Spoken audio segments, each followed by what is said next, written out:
નમસ્કાર મિત્રો, દેશ અને દુનિયાના સુપરફાસ્ટ સમાચારમાં તમારું સ્વાગત છે। વાત છે અમદાવાદની। માનવતા મરી પરવારી। અમદાવાદમાં સિવિલમાં સારવાર દરમિયાન માતા પિતા બાળકને ત્યજીને જતા રહ્યા છે। અન્ય મહત્વના સમાચારની વાત કરીએ તો વરસાદની આગાહી। આજ તારીખ 25 ઓગસ્ટના રોજ હવામાન વિભાગે કચ્છ, સુરેન્દ્રનગર, પાટણ, અમદાવાદ, મહેસાણા, ગાંધીનગર, ખેડા, આણંદ, વડોદરા, પંચમહાલ, ભરૂચ, દાહોદ, છોટાઉદેપુર, નર્મદા, સુરત, તાપી, નવસારી, ડાંગ, વલસાડ, દાદરા અને નગર હવેલી, દમણમાં વરસાદનું ઓરેન્જ એલર્ટ આપ્યું છે, જ્યારે અન્ય જિલ્લામાં યલો એલર્ટ આપી દેવામાં આવ્યું છે। મિત્રો, અન્ય મહત્વના સમાચારની વાત કરીએ તો સુરતની।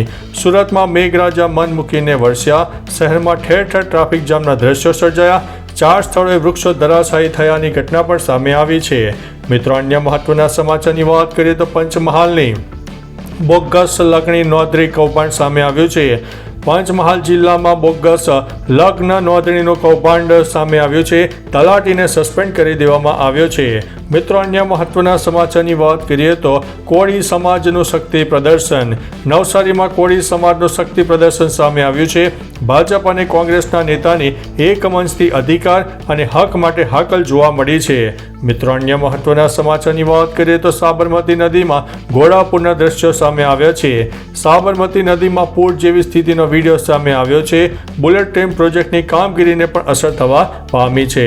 મિત્રો, અન્ય મહત્વના સમાચારની વાત કરીએ તો કેન્દ્ર સરકારે જૂના વાહનો માટે નોંધણી નવીનીકરણ ફીમાં વધારો કર્યો છે। કેન્દ્રીય માર્ગ પરિવહન અને રાજમાર્ગ મંત્રાલયે એક નિવેદનમાં જણાવ્યું છે કે 20 વર્ષથી વધુ જૂના વાહનો માટે નોંધણી નવીનીકરણ ફી બમણી કરવામાં આવી છે। એવું કહેવામાં આવ્યું છે કે આ પગલાંનો હેતુ લોકોને જૂના વાહનો ખરીદવાની નિરુત્સાહી કરવાનો છે। મિત્રો, અન્ય મહત્વના સમાચારની વાત કરીએ તો ધરાલી બાદ થરાલીમાં પણ કુદરત તૂટી છે। ચામોલીમાં અનેક ઘરો અને વાહનો દટાઈ ગયા છે। મિત્રો, અન્ય મહત્વના સમાચારની વાત કરીએ તો DRDOનું વધુ એક શક્તિશાળી સાહસ। બહુસ્તરીય હવાઈ સંરક્ષણ પ્રણાલીનું પ્રથમ પરીક્ષણ સફળતાપૂર્વક પૂર્ણ થયું છે।